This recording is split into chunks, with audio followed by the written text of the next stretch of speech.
సర్వాధికారియు నిరంతర స్తోత్రార్హుడు యేసుక్రీస్తు ప్రభువారి ప్రశస్త నామములో ఉదయకాలపు వర్తమానాల కొరకు ఎదురు చూస్తున్న మీ అందరికీ ఇమాన్యుయల్ మినిస్ట్రీస్ తరపున మా శుభాభివందనాలు తెలియచేస్తూ ఉన్నాను. క్రీస్తునందు మాకు అత్యంత ప్రియమైన దైవజనాంగమ, ఎలా ఉన్నారు? కుటుంబంలో కుటుంబ సభ్యులందరూ క్షేమంగానే ఉన్నారు కదూ? కలవరపడకండి. ఈ కన్నీళ్ళు, కలవరాలు, దుఃఖం, ఆవేదన ఇవన్నీ కొంతకాలమే. నీవు ఆరాధించే దేవుడు క్షేమాధారుడైన దేవుడు. ఏ దేవుడు క్షేమాధారుడో ఆ క్షేమాధారుడే ఆ క్షేమాధారుడే నీ దేవుడై ఉండగా, నీవు నమ్మిన నీ దేవుడు నీకు క్షేమం ఇవ్వకపోతే ఇంకెవరికి క్షేమం ఇస్తాడు? నీ పిల్లలకి క్షేమం ఇవ్వకపోతే ఇంకెవరికి ఇస్తాడు? ఎప్పటికీ ఎన్నటికీ నీవు, నీ పిల్లలు, నీ పిల్లల పిల్లలు క్షేమంగానే ఉంటారు. ఆ కృపతో దేవుడు నింపునుగాక. మంచిది. ఈరోజు మంగళవారం కదా, ఉదయం 10 గంటలకి సిస్టర్ జ్యోతి జెర్మియా యూట్యూబ్ ఛానల్ నుంచి లైవ్ అందించబడుతుంది. తప్పకుండా లైవ్ చూడండి, ఆశీర్వదించబడండి. అలాగే ఈరోజు నుండి చీరాల దగ్గర ఓడల రేవు అనే ప్రాంతంలో సువార్త సభలకు మేము వస్తూ ఉన్నాం. ప్రార్థించండి, పాలు పంపులు పొందండి. మంచిది. ఇదేనో ఓ ప్రత్యేకమైన, ఓ అద్భుతమైన వర్తమానం పరిశుద్ధాత్మ దేవుడు మన కొరకు సిద్ధపరిచారు. విందాం. నంబర్ 1 పరితాపానికి గుర్తు. నంబర్ 2 పట్టుదలకు గుర్తు. నంబర్ 3 పవిత్ర ప్రేమకు గుర్తు. నంబర్ 4 పరిశుభ్రతకు గుర్తు. అయ్యా, అందరూ నా వైపు చూడండి, అమ్మా నా వైపు చూడాలా. పరిశుభ్రతకు గుర్తు. ఇది ఎగురుకుంటూ ఎగురుకుంటూ ఎగురుకుంటూ ఎగురుకుంటూ కొన్ని వందల కిలోమీటర్లు ప్రయాణం చేసిన తర్వాత ఆకలి అవుతుంది కదా, ఎగిరి ఎగిరి ఆకలి అవుతుంది కదా. ఇది భోజనం చేసే ముందు స్నానం చేయకుండా భోజనం చేయదంట. శుభ్రం లేని బ్రదర్స్, శుభ్రం లేని సిస్టర్స్ అని నేను అనలేను, ఎందుకంటే అది కొంచెం అనటానికి ఇబ్బందిగా ఉంటుంది కాబట్టి నేను అన్నాను.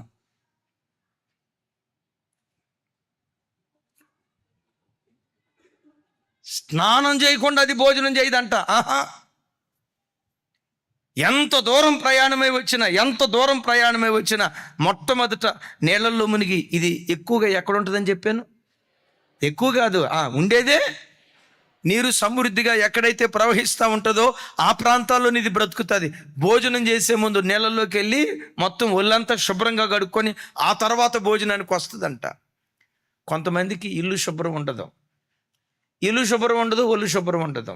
అట్లాంటి తల్లులు ఎవరైనా ఇక్కడ ఉంటే ఒకసారి చేతుల పైకి తల్లులు చెప్దాం, హల్లెలూయా. దరిద్రం. భర్త పగలంతా డ్యూటీ చేసి వస్తాడా, పిల్లలు స్కూల్ నుంచి వస్తారా, అరే వాళ్ళు ఇంట్లో అడుగు పెట్టడంతో అమ్మయ్యా ఎంత ప్రశాంతంగా ఉంది అనే ఫీలింగ్ వాళ్ళకి కలగాలి. ఆ జ్ఞానం ఉండదు. ఆ ఇడిసిన బట్టలు అక్కడే ఉంటాయి, ఆ కడగాల్సిన తిన్న ప్లేట్లు అక్కడే పెట్టుకొని ఉంటారు. కసు ఓడవదు, ఇల్లు ఓడవదు, ఎక్కడ చెత్త అక్కడే. వాడు డ్యూటీలో చేసి అక్కడ కంపు అనుకుంటే ఇది మున్సిపాలిటీ కంపు అయిపోద్ది ఇల్లు వచ్చేసరికి. ఇక చూసేసరికి సిరాకు పరాకు. కొంతమంది స్త్రీలకు ఆ జ్ఞానం ఉండదు, ఆ దైవిక జ్ఞానం ఉండదు. అరే అలిసిపోయి వస్తారు, ఇంట్లోకి రావటంతో, నన్ను చూడటంతో ప్రశాంతంగా ఉండాలి ఆయన ముఖం. అట్లా కాకుండా చూడండి, డ్యూటీ నుంచి ఇంటికి రావటంతో మన సిస్టర్ గెటప్ ఎట్టుంటుందో తెలుసా? జుట్టిట్లో ముందుకేసుకొని ఉంటుంది కదా, పగలు అదే, రాత్రి అదే. ఇంతే, వీడితోనే 24 గంటలు వీడితోనే ఇంట్లో ఉందా. సాయంత్రం వాడు అలిసిపోయి ఇంటికి వచ్చినా కూడా చూడండి, దరిద్రం దెయ్యంలాగా నిలబడి ఉంటుంది అక్కడ.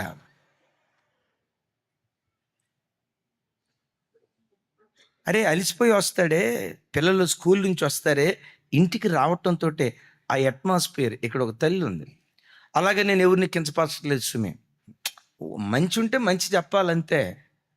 నెహెమియా వాళ్ళ అమ్మ ప్రేమావతికి వచ్చిందా,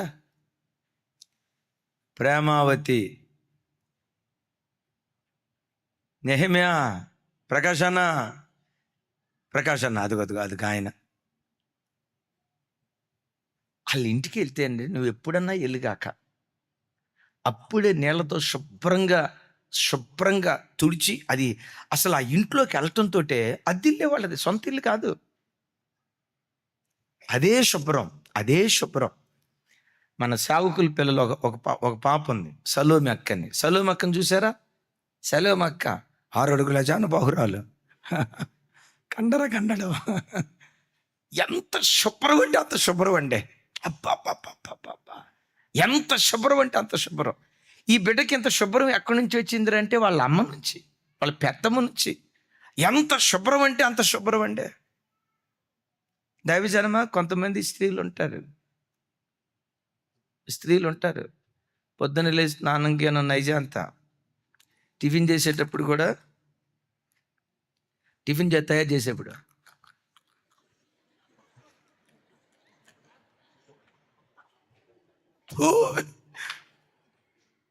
అన్న శుభ్రం ఉంటారా లేదా? అరే స్టవ్ దగ్గరికి వెళ్ళి కూడా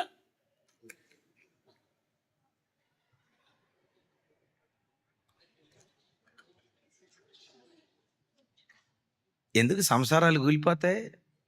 ఆ జ్ఞానం, దైవిక జ్ఞానం లేక, ఇంట్లో శుభ్రం శుచి లేక, దైవిక జ్ఞానం లేక. అరే పిల్లలు అలసిపోయి వస్తారు, ఇంటికి రావటంతో అబ్బా మా ఇల్లు ఎంత ప్రశాంతంగా ఉంది, కాసేపు కూర్చొని పుస్తకాలు చదువుకోవాలి.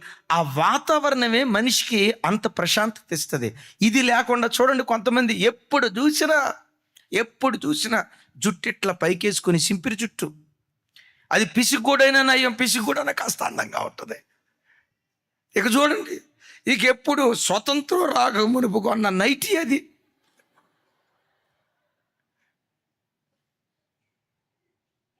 ఆ జ్ఞానం లేకపోతే ఎట్లా? ఆ దైవిక జ్ఞానం మనిషికి లేకపోతే ఎట్లా? దైవజనమా, ఇది పరిశుభ్రతకు ప్రతీక. ఎప్పుడు నిన్ను చూసినా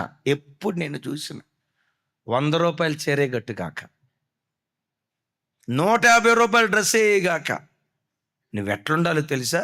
ఒక చిన్నపాటి షేట్ లాగా ఉండాలంతే. ఆమెన్. కొంచెం గట్టిగానండి. ఆమెన్. ఇక నుంచి మీకు చెప్పకుండా సడన్గా ఏదో ఒక రోజు మీ ఇంటికి వస్తా, చెప్పకుండా వస్తా, చెక్ చేస్తా. మరి మున్సిపాలిటీయో గోడబాతు, రైట్, యేసయ్యకి మహిమ కలుగును గాక. దైవజనమా, భోజనం చేసే ముందు ఇది శుభ్రత పాటిస్తుంది. రేపు మనం భోజనం చేయబోతున్నాం. యేసుక్రీస్తు వారి పరిశుద్ధమైన రక్తాన్ని, నిర్దోషమైన రక్తాన్ని, పరిశుద్ధమైన ఆయన శరీరాన్ని తాకబోయే ముందు, భోజనం చేయబోయే ముందు శుద్ధీకరించుకొని బలలో మనం పాలుపంపులు పొందాలి. ఆమేన్.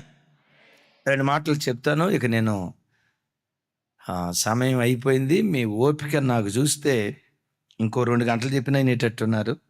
నాకు ఓపిక కావాలి కదా. సరే, మార్క్స్ వార్త 7వ అధ్యాయం 3-4 వచనాలు. మార్క్స్ వార్త 7వ అధ్యాయం 3-4 వచనాలు ఒకసారి చూడండి.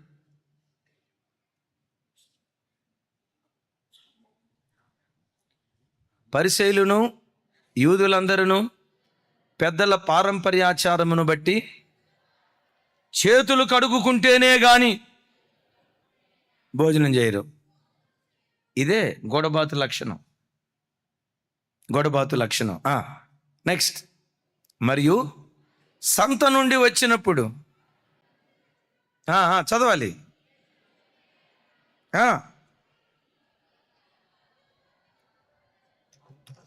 నీళ్లు చల్లుకుంటేనే గాని భోజనం చేయరు. ఇదియుగాక గిన్నెలను, కొండలను, ఎత్తడి పాత్రలను నీళ్ళలో కడుగుట మొదలకు అనేక ఆచారములు చెప్పాలి ఆచరించుచుండిరి. యేసయ్యకి మహిమ కలుగును గాక. కొంచెం గట్టిగానండి, కొంచెం గట్టిగా. కొంతమంది గ్లాసులు ఉంటాయి, కొంతమంది గ్లాసులు వాళ్ళకి ఎంత శుభ్రం అంటే వారం రోజుల క్రితం చేపల కూర తిన్నారంటే వారం రోజుల తర్వాత కూడా ఆ గ్లాసులో నుంచి చేపల కూర వాసన రావాల్సిందే. అక్కకి అంత శుభ్రం. వారం రోజుల తర్వాత కూడా వాసన రావాల్సిందే, అక్క అంత శుభ్రం. ఒకవేళ గ్లాసు కడిగిందనుకో, ఆ కడిగేటప్పుడు సోప్ ముక్కతోనూ సర్ఫ్తోనూ కడుగుతారు కదా, కడిగిన తర్వాత ఆ సర్ఫ్కి సంబంధించిన ఏదో ఒక ఆనవాలు తప్పకుండా గ్లాసు మీద ఉండాల్సిందే. ఎందుకు? అక్కకంత శుభ్రం కనుక. ఒకవేళ భోజనానికి కూర్చున్నాం అనుకో, ఆ భోజనంలో దేవుని మహాదయ వల్ల ఆ అక్క తల వెంట్రుకలో 1-2 ఉండాల్సిందే. తలదూకుంటుందా? వంట వండుతానే తలదూకుంటుంది. సగం వెంట్రుకలు అందులో పడతాయి. నేనంట ఆడు సాత్వికుడు కాబట్టి సరిపోయింది. ఏమాత్రం తేడా వచ్చినా ఏంటే ఉతికొదిలి పెడతావా? కొడతా పట్టుకొని. ఉతుకుడి సెక్షన్ మన దగ్గర ఉండదు, అంత సాత్వికమే. ఆమెన్ చెప్దాం, ఆమెన్. అయితే దైవజనమా, నేను చెప్పే భోజనం ఈ భోజనం కాదు, నేను చెప్తున్న భోజనం ఈ భోజనం కాదు, ఈ శుభ్రం కాదు. మీరందరూ ఎట చూస్తున్నారంటే ఇప్పుడు దాకా ఇది చెప్పి ఇది కాదు అంటారేంటి? అవును, అసలు సిసల భోజనం రేపు మనకు రాబోతుంది. ఏ భోజనం? యేసుక్రీస్తు వారి ప్రశస్తమైన రక్తాన్ని, నిర్దోషమైన రక్తాన్ని, పరిశుద్ధమైన శరీరాన్ని మనం తాకబోతున్నటువంటి రోజు. బైబిల్ ఏమని రాసిందో తెలుసా? యాజకుడు పరిశుద్ధ స్థలానికి వెళ్ళి రొట్టెలు ముట్టుకునే ముందు గంగాళం దగ్గరికి వచ్చి చేతులు, కాళ్ళు, ముఖం కడుగుకొనిన తర్వాతే రొట్టెలో పాలుభాగస్తుడయ్యేవాడు. చేతులు, కాళ్ళు, ముఖం కడుక్కోవటం అంటే నీ చూపును, నీ ఆలోచనలను, నీ నోటి మాటలను కడుగుకొని బల్లలోనూ పాలు పంపులు పొందాలి. Praise the Lord. నీ చేతులతో ఏ పని చేసావో ఆ పనిని కడుగుకొని బలలో పాలు పంపులు పొందాలి. కాళ్ళు కడుక్కోవటం అంటే నీ నడతను కడుక్కోవాలి. ప్రతి క్రైస్తవుడు కాళ్ళనే నడతను, ముఖమనే నోటిని, కళ్ళనే చూపులను, ఆలోచనలనే తలంపులను కడుగుకొని కడగబడిన వారిగా యేసయ్య రక్తమాంసాల్లో పాలిభాగస్థులమైతే యేసయ్య అంటాడు, నా శరీరమును తిని నా రక్తమును త్రాగువాడు నిత్య జీవము గలవాడు. Praise the lord. దైవజనమ, మరో కోణంలో ఈ గోడబాతును పునరుద్ధానానికి సాదృశ్యంగా చెప్తారు. ఎలా సాదృశ్యంగా చెప్తారో తెలుసా? అది చనిపోతూ తన పిల్లలకు, అది చనిపోతూ తన పిల్లలను అది బ్రతికించింది. దైవజనమ, మనం తినబోయే రొట్టె, త్రాగబోయే ద్రాక్షారసం అది ద్రాక్షకాయల నుంచి వచ్చింది అని కాదు మన విశ్వాసం. ఆ రొట్టె గోధుమలో నుంచి వచ్చింది అనేది కాదు మన విశ్వాసం. మన విశ్వాసం ఏంటో తెలుసా? 2000 సంవత్సరాల క్రితం చేల్చబడిన యేసుక్రీస్తు వారి శరీరం రొట్టె రూపంలో మన దగ్గరకు వస్తూ ఉంది. రైట్. చిందించబడిన ఆయన రక్తం ద్రాక్షారసం రూపంలో మన దగ్గరకు వస్తుంది. ఆ రొట్టెను తినేటప్పుడు నీ భావన ఎలా ఉండాలో తెలుసా? సాక్షాత్తు నా ప్రభు శరీరాన్ని నేను భుజిస్తున్నాను, ఆయన రక్తాన్ని నేను త్రాగుతున్నాను. ఆ ప్రత్యక్షతతో మనం పాలు పంపులు పొందితే ఆయన చనిపోయి మనకు ఒక బ్రతుకునిచ్చినట్లుగా యేసయ్య మధ్యాకాశానికి వచ్చినప్పుడు పునరుద్ధానపు శరీరంతో లేచే కృపదేవుడు మనకు అనుగ్రహించునుగాక. కొంచెం గట్టిగా చెప్దాం, ఆమేన్. వీటన్నిటికి మించి ఆఖరిది గోడబాతు ప్రేరణకు గుర్తు, ఇన్స్పిరేషన్.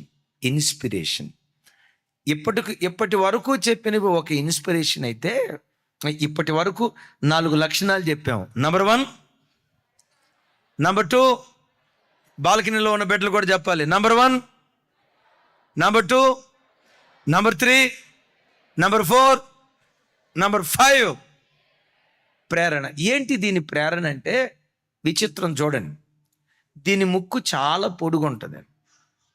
ముక్కు ఉంటుందే కానీ, చూడండి పొడువాటి ముక్కు ఉంటుందే కానీ ఆ ముక్కుకు రంధ్రాలు ఉండవు. ఇప్పుడు మనం గాలి పీల్చుకోవాలంటే ఎట్లా పీల్చుకోవాలి చెప్పండి?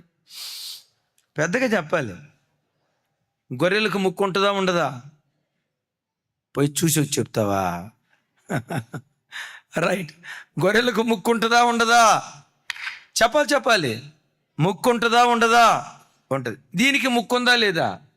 ముక్కు చాలా పొడవాటి ముక్కు, కానీ ఆ ముక్కుకు రంధ్రాలు ఉండవు. బ్రీతింగ్ హోల్స్ అనేది దీనికి ఉండవు. మరి గాలి దేంతో పీల్చింది చెప్పండి? భలే చెప్పారమ్మా, నిజమే, నోటితోనే గాలి పీల్చింది. మరి ఎగురుతూ ఉండేటప్పుడు పద్దాకల లేకపోతే ఇంటి కూర్చున్నప్పుడైనా 24 గంటలు నోరాడించడం మనిషికి సాధ్యమేనా? ఇప్పుడు ముక్కుతో గాలి పీల్చుకుంటామండి. ఒకవేళ మనకు ముక్కే లేదనుకో, ఊహించుకోండి, అందం కోసం కాదు, ముక్కే లేదనుకోండి, గాలి నోటితో పీల్చుకోవాలనుకోండి, ఐసీయూలో పేషెంట్ గుర్తొస్తాడు. అవునా కదా? దీనికి రంధ్రాలు ఉండవు, ముక్కుకు హోల్స్ ఉండవు, కానీ ఇది బ్రతికిద్ది. ఎలా బ్రతికిద్దో చెప్పమంటారా? ఈ పొడువాటి ముక్కుకు కింద భాగాన పెద్ద సంచి ఉంటుంది, సంచి. ఆ సంచి లోపట, అంటే ముక్కు లోపట విచిత్రం ఏంటో తెలుసా? 5 కిలోల చేపను కూడా సంచిలో దాచిపెట్టుకోగలిగిద్దంట. ఎంత? మీరు ఎట చూస్తున్నారంటే, మనకు కూడా దేవుడు ఆప్షన్ పెట్టుంటే బాగుండేది. విచిత్రం తెలుసా? దాని పొట్ట సైజు కంటే ముక్కు సైజు దాని పొట్ట సైజు కంటే ముక్కు సైజు 3 అంతలు పెద్దగా ఉంటుందట. 3 అంతలు పెద్దగా ఉంటుంది. ఇప్పుడు ఇదేం చేసిందో తెలుసా? కొలంలోకి వచ్చినప్పుడు నీటిని అట్లా పట్టుకొని ఆ ముక్కు సంచిలో దాచిపెట్టుకొని దరిదాపుగా బకెట్ నీళ్లు, 5 కిలోల నీళ్లు, బకెట్ నీళ్లు తన నోట్లో పెట్టుకొని, అదే ఆ సంచిలో పెట్టుకొని ఎగురుకుంటా వెళ్తుంది. నీరు కెమికల్ ఫార్ములా చెప్పండి. బతికించారు. H2O, 2 పాళ్ళ హైడ్రోజన్, 1 పాళ్ళ, అంటే నీళ్ళల్లో ఏముంది? ఆక్సిజన్ ఉంది. ఆక్సిజన్ అంటే గాలి. నీళ్ళల్లో ఉన్న నీళ్ళల్లో ఉన్న ఆ ఆక్సిజన్ పీల్చుకుంటా, గమనించండి, నోట్లోనే ఉంచుకుంటుంది. ఆ నీళ్ళల్లో ఉన్న ఆక్సిజన్ పీల్చుకుంటా అది బ్రతుకుతుందంట.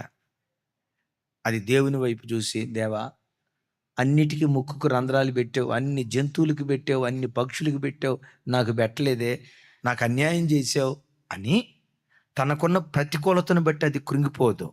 ప్రతికూలతల్లో కూడా అది సాగిపోవటం నేర్చుకుంటా ఉంటుంది. గట్టిగా చప్పట్లు కొడుతూ స్తోత్రాలు చెప్దాం. దైవజనమా, మన అందరి జీవితాల్లో దేవుడు కొన్ని పాజిటివ్స్ పెడతాడు, కొన్ని నెగిటివ్స్ పెడతాడు. ఆమేన్. ప్రతి వ్యక్తిలో అందరికీ 100% పాజిటివ్ ఉందని చెప్పుకోవటానికి అవకాశమే లేదు.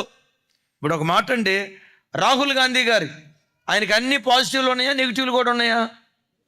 అరే రాహుల్ గాంధీ అంటే మన చర్చకొచ్చే రాహుల్ కాదు, ఇందిరాగాంధీ మనవడు, రాజీవ్ గాంధీ గారి కొడుకు, సోనియా గాంధీ గారి కొడుకు రాహుల్ గాంధీ గారు ఉన్నారు కదా. రాహుల్ గాంధీ గారికి అంత పాజిటివ్ నెగిటివ్ కూడా ఉందా?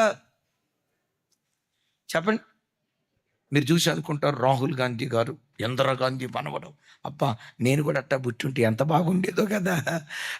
అబ్బా రాజీవ్ గాంధీ గారు కొడుకు అని అంటారా? ఆయనకున్న పెద్ద ప్రతికూలత బీజేపీ పార్టీ. ఆయనకి చాలా ప్రతికూలతలు ఉన్నాయి, చాలా ఇబ్బందులు ఉన్నాయి.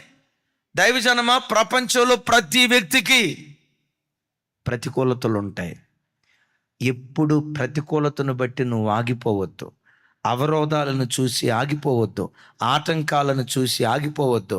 ఆ అవరోధాల మధ్యలో కూడా నువ్వు బ్రతకటం నేర్చుకుంటే అవరోధాలు రేపు రహదారులుగా దేవుడు మారుస్తాడంతే. గట్టిగా చెప్దాం ఆమేన్. బైబిల్లో ఏ వ్యక్తినైనా చూడండి దైవజనమా, ప్రపంచాన్ని తల్లకిందులు చేసే ధృవతారులుగా మారిన వాళ్ళు పుట్టడం సిల్వర్ స్పూన్లో పుట్టినోళ్ళు కాదు. ఎస్, బైబిల్లో యోసేపు ఉన్నాడు. యోసేపు ఎవరి కొడుకు? యాకోబు యొక్క కొడుకు. యోసేపు యొక్క ప్రతికూలత ఏంటో తెలుసా? చిన్నతనంలో తల్లిని పోగొట్టుకున్నాడు. ప్రతికూలత, అనుకూలత అది. ఇంకొక బాధ ఏంటో తెలుసా? సొంత అన్నలే, సొంత తోబుట్టులే తనను ద్వేషించేవాళ్ళు. ప్రతికూలత, అనుకూలత. సొంత అన్నలే అమ్మేశారు. ప్రతికూలత, అనుకూలత. బానిస పిల్లోడుగా ఐగుప్తు దేశానికి వెళ్ళాడు. ప్రతికూలత, అనుకూలత. చేయని నేరం తన మీద పడి చెరసాల పాలయ్యాడు. ప్రతికూలత, అనుకూలత. ఈ ప్రతికూలతల మధ్యలో యోసేపు స్థానంలో ఇంకొకడు ఉంటే, నా బతుకు జాడ, ఎందుకు ఈ బతుక, చచ్చిపోతే పేడా పోయిద్ది, ఐగుప్తు దేశంలో ఎవరున్నారని నేను బతకాలి సార్? నా వైపు చూడండి. ఐగుప్తు దేశంలో నాకు ఎవరున్నారని బతకాలి సార్? ఒంటరోడిని, భార్య లేదు, పిల్లలు లేరు, అమ్మ లేదు, నాన్న లేదు, నేను చచ్చిపోతే పోయింది అని ప్రతికూలతలను బట్టి తను చావును కోరుకోవాలి. కానీ అద్భుతం తెలుసా, నా దేవుడు నన్ను చావటానికి పుట్టించలేదు, ఓ గొప్ప ప్రణాళికతో నా దేవుడు నన్ను పుట్టించాడు. ఈ రోజు నెరవేరకపోయినా ఒకరోజు తప్పకుండా నా మీద ప్రణాళిక దేవుడు నెరవేరుస్తాడు. చిన్నప్పుడే దేవుడు నాకు ఒక కళ ద్వారా మాట్లాడాడు.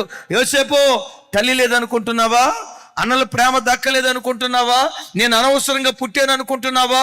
ఓ గొప్ప ప్రణాళికతో నేను పుట్టించా. ఏంటయ్యా నా మీద నీకున్న ప్రణాళిక? ఈ రాత్రి నిద్రపోతూ ఉండు, కల్లో నీకు చూపిస్తా. ఏంటి ప్రభు ఆ కళ? ఎస్, ఉదయ నక్షత్రం లాగా యోసేపు ప్రకాశిస్తా ఉంటే 11 నక్షత్రాలు సాగిలపడ్డాయి, సూర్య చంద్రులు సాగిలపడ్డారు, తన పన లేచి నిలబడింది, 11 పనలు సాగిలపడ్డాయి. చెప్పకనే చెప్తున్నాడు, ఏ నాటికైనా మహారాజులాగా నిన్ను ఊరేగిస్తా. Praise the Lord. ప్రతికూలతల మధ్యలో కూడా బ్రతకటం నేర్చుకో. ఆమేన్. దేవుడు నన్ను నల్లగా బుట్టిచ్చాడండి. నీ నలుపును బట్టి ఎప్పుడు ఒక్కరోజు కూడా మనసులో బాధపడద్దు. నా తల బట్టతలండి, సో వాట్? ఎన్టీ రామారావు గారిది కూడా బట్టతలే, సో వాట్? రాజీవ్ గాంధీ గారిది కూడా బట్టతలే, సో వాట్? ఒకవేళ అవయవాలు లేనివాడిగా పుట్టించాడా? తమ్ముడు, ఆ వీడియో ఒకటి చూపించండి. బ్రతకటం నేర్చుకోవాలా, పోరాటం నేర్చుకోవాలా. అన్ని అనుకూలతలు ఉండవు. ఓ దివ్యమైన మాట చెప్తాను, హృదయంలో రాసుకోండి. మాణిక్యాలు ఎప్పుడు మట్టిలో నుంచే పుట్టుకొని వస్తాయి. Praise the Lord. ఏం చెప్పాను? పెద్దగా ఇంకోసారి చెప్పాలి. నేను చిన్నప్పుడు అనుకునేవాడిని, మాణిక్యమనే చెట్టు కాస్తాయేమో అనుకునేవాడిని. మాణిక్యమనే చెట్టు గాయో, మాణిక్యాలు ఎప్పుడు మట్టిలో నుంచి పుట్టుకొని వస్తాయి. విలువైన వ్యక్తులు ప్రపంచ చరిత్రను తిరగరాసే చరిత్రకారులు పేద కుటుంబాల నుంచి పుట్టుకొస్తారు. ప్రసంగి గ్రంథంలో భక్తుడు అంటాడు కదా, మూఢత్వము చేత బుద్ధి మాటలకు చెవియొగ్గలేని మూఢరాజు కంటే. తర్వాత ఎస్, పేదవాడిగా పుట్టి చెరసాల పాలై జ్ఞానవంతుడకు చిన్నవాడే శ్రేష్ఠుడు. అట్టివాడు దేశములో పేదవాడిగా పుట్టిన పట్టాభిషేకమునందుటకు చెరసాలలో నుంచి బయలుదేరి వస్తాడు. Praise the Lord. చూడండి ఆ బిడ్డను ఒకసారి.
చప్పట్లు కొట్టండి ఆయనకు ఒకసారి.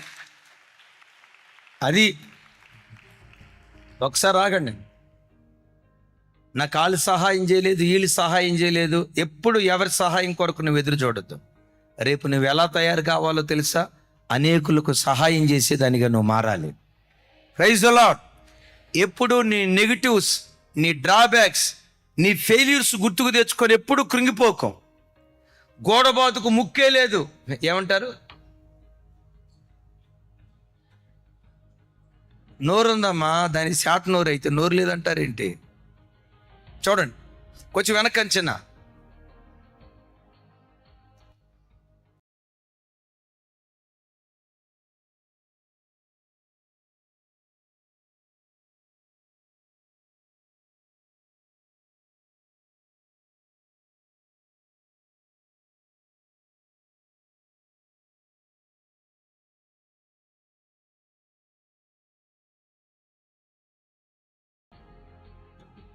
అబ్బా, కాలుతో కూల్ డ్రింక్ ఎడ తాగుతున్నాడు చూడండి. అసలు తమ్ముడు కొంచెం వెనక్కను. బా,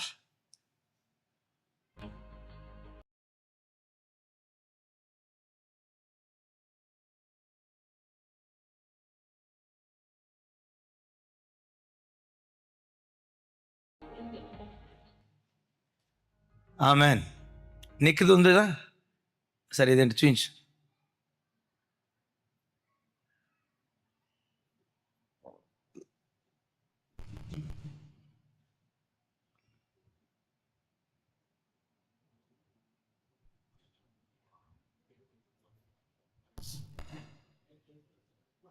అవసరం లేదు చిన్న.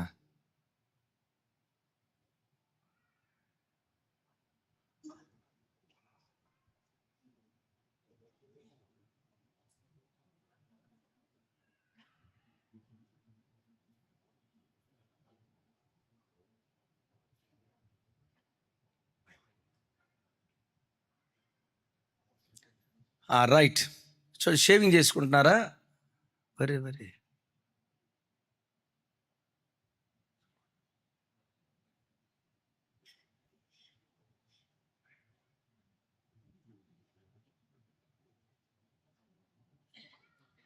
ఆయన నిక్ ఈరోజు ప్రపంచంలో దేవుని చేత బహుబలంగా వాడబడుతున్న బిడ్డల్లో ఈయనొకడం. కొన్ని కోట్ల మంది యవ్వన బిడ్డలకి ఇన్స్పిరేషన్ వీళ్ళ నాన్న గొప్ప పాస్టర్ గారు. చేతులు లేని మొండంలాగా పుడితే ఆ తండ్రి అనుకున్నాడట, వీడిని ఇలా దేవుడు పుట్టించాడంటే వీడి మీద దేవునికి తప్పకుండా ఏదో ఒక ప్రణాళిక ఉంటుంది. చాలామంది అన్నారు చంపేయండి చంపేయండి చంపేయండి అన్నారు. చంపను, ఈ బిడ్డను దేవుడు ఇచ్చాడంటే ఏదో ప్రణాళిక ఉంటుంది. పెంచాడు. ఈ అబ్బాయి అనుకున్నాడు, నన్ను ఎందుకు దేవుడు పుట్టించాడు. రోజు చూసుకొని ఏడ్చేవాడంట. ఇప్పుడు ఈరోజు ఆ యవనస్తుడే కోట్ల మంది యవ్వన బిడ్డలకు ఇన్స్పిరేషన్గా మారాడు. కోట్ల మంది బిడ్డల కన్నీళ్లను తుడిచే ఒక అద్భుతమైన వ్యక్తిగా దేవుని చేత రైట్. ఇక నేను ముగిస్తున్నాను, నా వైపు చూడ. ఎప్పుడు నీ డ్రాబ్యాక్స్ను గుర్తుకు తెచ్చుకొని అది లేదు ఇది లేదు అని ఎప్పుడు అనుకోకుండా, దీని ముక్కు ఉంది కానీ ఆ ముక్కుకి ఏమి లేదని చెప్పాను. ముక్కుకి ఏమి లేదని చెప్పాను. దైవజనమా, బైబిల్ చరిత్ర ఎక్కడైనా గమనించండి. అన్ని అనుకూలతలు కలిగినోడు ప్రయోజకుడు గాల. కొంతమంది అయ్యారు, అఫ్కోర్స్. అనుకూలత లేని పరిస్థితుల్లో ఎవడైతే పెరిగాడో వాడు ప్రపంచాన్ని మార్చే ధృవతారగా దేవుని చేత ఆశీర్వదించబడ్డాడు. నేను అడవిలోని గోడబాతు అని ఆ కీర్తనకర్త అన్నాడు కదా. అడవిలోని గోడబాతు భక్తుడైన దానియేలు దేశం కాని దేశానికి వెళ్ళినప్పుడు ఆయన తొక్కేవాళ్ళు ఎక్కువ ఉంటారా, చేయి పట్టుకొని పైకి లేపేవాళ్ళు ఎక్కువ ఉంటారా? బబులోను దేశంలో మట్టిలో పుట్టిన మాణిక్యం దానియేలు. Praise the lord. సేమ్ దావీదు జీవితం అంతే, సేమ్ యోసేపు జీవితం అంతే. ప్రతికూలతలున్నా వాళ్ళు దాన్ని బట్టి కృంగిపోకుండా ఆ ప్రతికూలతలను అనుకూలంగా మార్చుకొని దూసుకొని వెళ్ళిపోయారు. ఒక దివ్యమైన వ్యక్తులుగా దేవుని చేత ఆశీర్వదించబడ్డారు. ఈ గోడబాతు లాంటి శ్రేష్టమైన జీవితం దయగల దేవుడు మనందరికీ దయచేయును గాక. గట్టిగా చెప్తాం ఆమేన్. గోడబాతులో 5 లక్షణాలు విన్నాం. Number 1, number 2, number 3, number 4, number 4, number 5. చెప్పాలి. నంబర్ 5, నేను నల్లగొన్నాను అనుకోకు. నా ముక్కు సరిగ్గా లేదు అనుకోకు. నేను పొట్టిగా ఉన్నాను అనుకోకు. 4.5 అడుగులు ఎత్తున్న పౌలు, బట్టతలున్న పౌలు, దొడ్డికాళ్ళున్న పౌలు 2 ఖండాలను కదిలించే శక్తివంతుడిగా మారిపోయాడు. ఎందుకో తెలుసా? నన్ను బలపరచు క్రీస్తు ద్వారా నేను సమస్తము చేయగలనన్నాడు. పౌలును బలపరిచిన దేవుని బలమే ఈ ఉపవాస ప్రార్థనకు వచ్చిన నిన్ను బలపరచును గాక.